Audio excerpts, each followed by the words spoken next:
I thought we'd start by talking a little bit about how do we get to cures. And not to be too simplistic, but actually it's not an easy path, and it's pretty complicated, and we wanted to provide some context for how one does get to cures so that we can talk about two key ways in which we would like to accelerate our ability to get new treatments to patients. And then we're going to talk about two different things that we're working on. One is the effort to develop progressive biomarkers in Parkinson's, and secondly, some new efforts to stimulate increased participation in clinical trials in the community.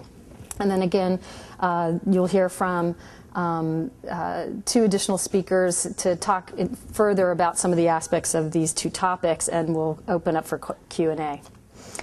So before I actually talk about how we get to cures, I wanted to take a second and say that we're going to talk about two big priorities, and these are taking a lot of time and effort and financial resources at the Fox Foundation. And the reason we're going to talk about them, even though they aren't the actual pursuit of a cure themselves, is because of this kind of problem. So these are two recent examples, or a couple of recent examples, where you can see this line in the middle that shows the moment that something that has been worked on in laboratories for years, sometimes decades, has finally gotten to this point where it's now going to be tested in humans. And you can see how much more time it takes to get an answer and hopefully an approval on two recent examples of drugs that are now in the marketplace for Parkinson's patients. This is a stunning reality, and I can tell you that since inception, the Fox Foundation has spent, in the last 9 years, $175 million on research. Well over $100 million of those dollars have been spent on working towards developing new disease-modifying therapies for the Parkinson's community. And there's a part of me that has to admit that we could spend 10 times that amount. But if we keep driving things to that starting point, that line, and then it takes another 15 years to get our answers, this is just too long. It's too frustrating, and we're not going to get to the treatments that we need. So while we continue to prioritize and drive a lot of our portfolio effort towards developing new therapies in the laboratory, we've come to realize that we need to address some systemic challenges that take place once something is getting to the clinic, and figure out if we can speed up this problem. So, just to give a little context, research shows that Tufts Center for Drug Development has tracked what it takes to develop a drug, and they, on average, from phase 1 clinical trials to regulatory approval in diseases like Parkinson's, they say it's about 13.4 years. Our actual experience is probably that it's longer. The next shortest time frame that's been documented in any disease category is cardiovascular disease, and it takes 5.5 years. So this category of diseases that Parkinson's falls into, central nervous system disorders, is a particularly challenging and complex set of investments. And if you're a pharmaceutical industry executive and you're trying to figure out where do I go and where do I make my investments, that structural disincentive persists, and this is something that we would really like to tackle and try to address. So let me get back to, oops, wrong way, sorry. Let me put this in some context. So how do we actually get to cures? And don't worry so much about kind of the technical language that's on this slide.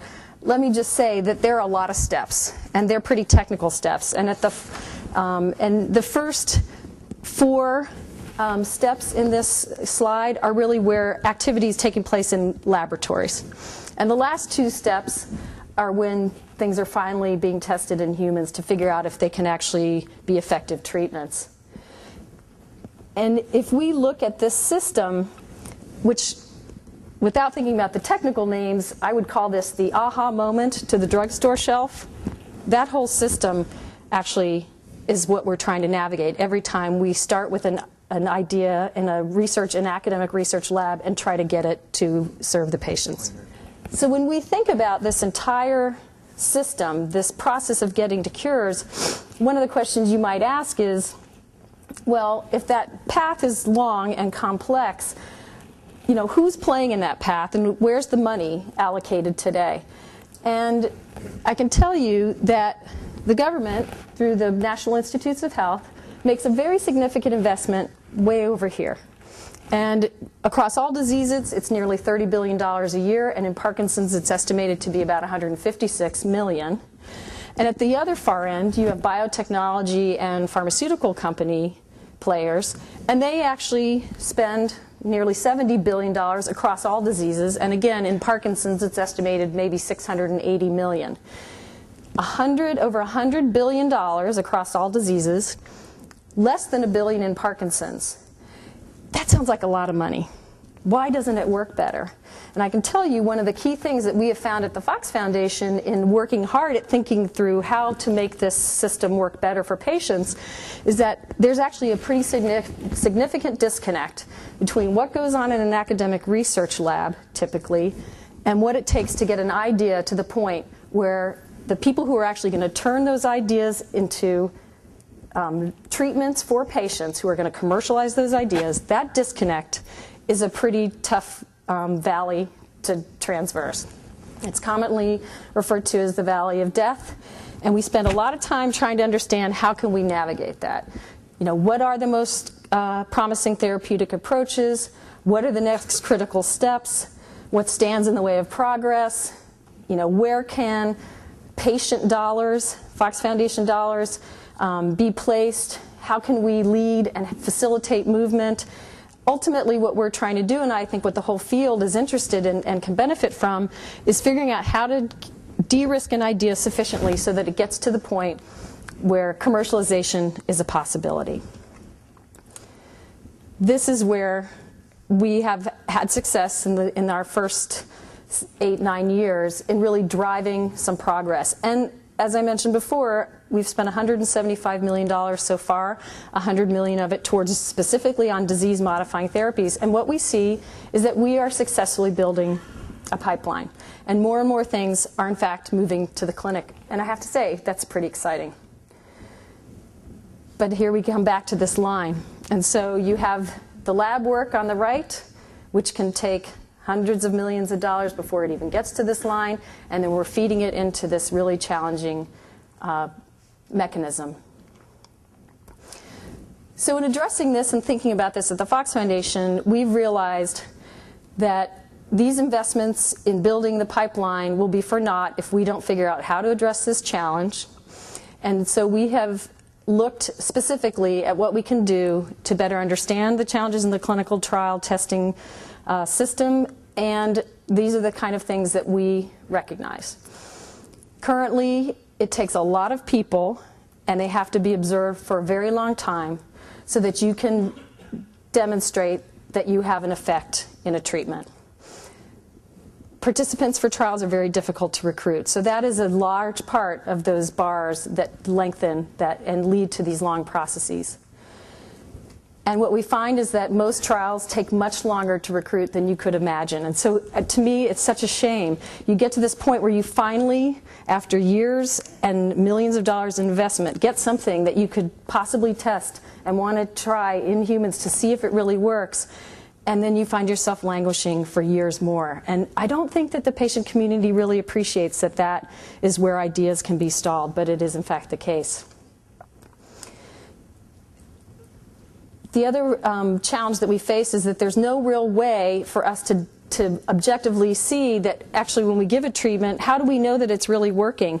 Today, most patients in this room appreciate that the best observations are the ones that you are providing when you sit in the room with a physician and you have the UPDRS tests administered. And we're trying to figure out if drugs are working based on how fast you're tapping, how fast you stand up, how quickly you walk across the room. It's not the most, it's a blunt instrument in terms of measurement. So we see that just looking at these clinical trial measures can be making it very difficult to really interpret what's working and what's not. So we're looking at ways to make this, see if we can make these processes more concrete and more objective, and that has led us to this effort to work on developing biomarkers in Parkinson's. So let me give you a little perspective on this. Since inception, we have spent about $23 million just in looking for biomarkers. And what are biomarkers? Well, without getting too technical, don't worry about the specifics on the slide, but really there are a couple different types of biomarkers. Sometimes a biomarker is something that can help us in the diagnosis of a disease, and so that's something that tells us that yes, someone has Parkinson's disease, or if we knew more, we might be able to determine that someone's at risk for developing Parkinson's disease. And those can be very important not only because they would really change the clinical setting. It'd be nice for a patient to definitively know whether they have PD, and it'd be nice for their physician to be able to know those absolutes as well. But it could also help us in understanding that we have the right people when we're taking therapies into clinical trials for testing. It doesn't help if we have clinical trials and we aren't sure that we actually have Parkinson's patients in the trials and we're making judgments about whether the drugs are working or not. The second type of biomarker would fall into a category of progression markers. Progression markers would be something that tells us and gives us an objective signal that in fact something is changing along with the course of the disease. So if we had a very specific and linear way, for instance, to measure that someone is at stage 1 or stage 2 or stage 3, and those weren't arbitrary, and we could predict how someone might move through specific stages, and it was somewhat uniform, those would be very important for us in terms of really having goalposts that we could be measuring and looking at how treatments work for patients. And finally, another category of biomarkers are therapeutic markers, and these are really tools that help drug makers know if their drugs even got to the part of the body that they intended to reach, so they can figure out if their drugs are working. For our purposes, the one area that we think is most critical and is really the need that we're trying to address is, can we identify progression markers in Parkinson's disease? Without these markers, it's clear that we do not have the tools needed to test the therapies in the clinic today, and particularly to test whether we have an effective disease-modifying therapy.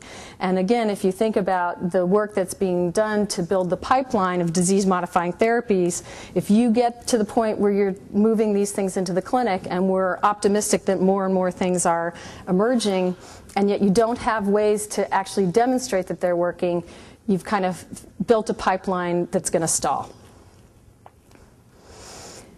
So I put this slide up to just point out that this problem of not knowing if we have winners or not it's not a new problem. It's been around for a long time, and this is like the graveyard of lack of informative trial outcomes in the Parkinson's field. And so data top goes back how long? Yeah, so this is just the laundry list that a physician or researchers would look at and say, yep, nope, and just I can't bear the idea of adding more and more names to this list of failures or uncertain outcomes. And I think one of the goals that we have in driving this biomarker study is really to see if we can turn this around. So this initiative that we're talking about and introducing to the community over the coming months is called PPMI. That stands for the Parkinson's Progression Marker Initiative. And what we aim to do is establish a pretty significant study that has 4 objectives.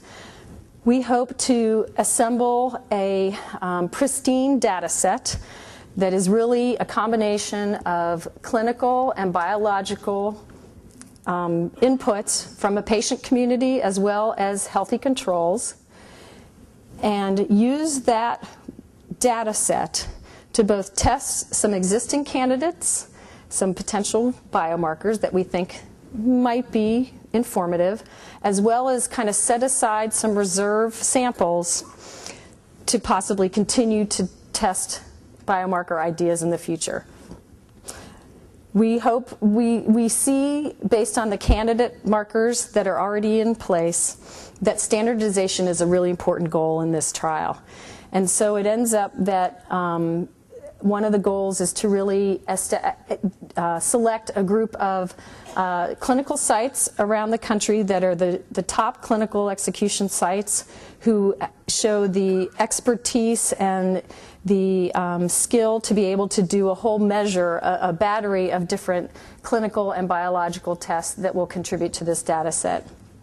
Finally, with some candidate markers, we intend to actually test some leads that already exist, and hopefully we have some things in hand that we can move forward. But at a minimum, we hope that this data set will provide an opportunity to really generate new hypotheses. By following a patient or a study cohort for 3 to 5 years, we will have a lot of data that should really help us understand, as if we're kind of mapping, working with a set of patients and a set of healthy controls, and just looking over the course of 5 years, how do these clinical and biological measures move over time? And how can we look at this very extensive data from this group, and can we learn something about and very concretely establish some objective markers? So just to kind of give a sense of what it takes to decide, are you ready to do this kind of study? People have been talking about finding biomarkers in a lot of diseases for many years, and we've been talking about it in this field for the last 9. And this is just a representation of different things that both patients and physicians can say seem to change over time for Parkinson's patients, but we don't have a systematic way of measuring and predicting these changes. These are all different elements of a Parkinson's patient profile that may give us some information about how to establish some kind of predicted progression for the patient in the course of disease. And what we're going to be able to do in this study, I hope this is strong enough, is this study will enable us to check this entire subset of this list, which is actually a pretty comprehensive listing of different things that will be involved in testing that will be able to correlate clinical features and biological features of a patient community as well as healthy controls, and do these comparisons. So let me talk about a few of these things. For instance, olfaction or loss of smell. Are there Parkinson's patients in the room who don't have any sense of smell? Right? It's a common feature of the disease. Doesn't happen to everybody. Did it happen before you noticed other symptoms? These are the kind of things we want to test early in a patient and follow over time and understand, can that tell us something about a rate of progression for a patient? If you look at something in the biologics category, we know from our discovery investments, the 23 million I mentioned that we've already been working on in the last 8 or 9 years, we're getting signals already that kind of lead us to believe that if you look at levels of protein in a Parkinson's patient's blood and you compare it to levels of that same protein in their cerebral spinal fluid, which is kind of the fluid that bathes the brain. So those two body fluids, if you look for the presence of certain proteins in both those fluids and you look at the ratios, that appears to tell you something very specific about a Parkinson's patient. Now we need to say, does that hold true in a larger group of patients over a longer period of time? So that's another really exciting and very intriguing signal that we might be able to verify by looking in this large, significant study that we're talking about. So again, this entire mix of features are going to be covered in one whole study, and we're very excited about being able to pull that all together. So why are we doing this? So I've told you I've tried to explain why we think biomarkers are important. Again, not just from a diagnostic standpoint, but really to be able to establish these markers of progression so that we have endpoints for clinical trials and testing. And I've tried to share a little bit about the whole breadth of different biomarker candidates that we might have. But with these things in hand, what are we actually going to set out to do? And what we really need to do to verify and figure out, do we actually have those needed biomarkers for clinical trials, is we need to study a significant population, and in this case, we will need to study de novo Parkinson's patients. So those are patients really at the moment of diagnosis. So the very earliest indication that someone possibly has Parkinson's disease, that person will be an excellent candidate for a study like this.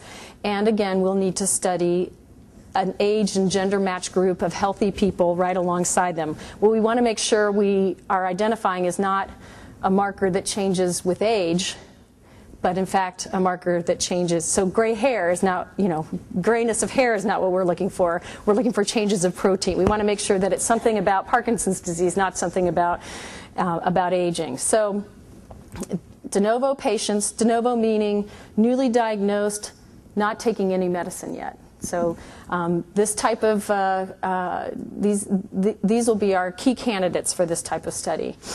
And to get started, you really need to take a whole baseline set of assessments, including some of those clinical observations that I mentioned, as well as some of these biologic samples. There'll be neuroimaging, all sorts of motor and non-motor tests. And so a whole mix of tests that will establish a baseline information. Then over the course of time, you really need to keep repeating these. And in a course of 3 to 5 years, and 5 years from the day the first person enters the study, 3 years from the day the last person enters the study, because we're told it will take over 2 years to recruit 400 patients and 200 controls, which I think is a pretty amazingly long time to capture that many people. But over that 3 to 5 year period, we are going to be able to consistently compare those same bits and pieces of information. And finally, we will provide the data to the entire scientific community to analyze. And so we will be looking for everything from one robust signal to combinations of changes in these elements, clinical and biological and imaging over time. And the entire data set will be available to the entire research community, both academics and pharmaceutical industry representatives, to look at this data, of course in a de-identified way, so not individual persons, but the collective of the data, and really figure out, can we watch people for 5 years and learn something about progression that in essence can give us some tools so that down the road we can watch someone for 1 year, but we can interpret what that means for, kind of anticipate what it would mean 5 years later. Because what you'd really like to be able to do in a clinical trial is not necessarily follow thousands of people for 10 years to prove that a drug's working.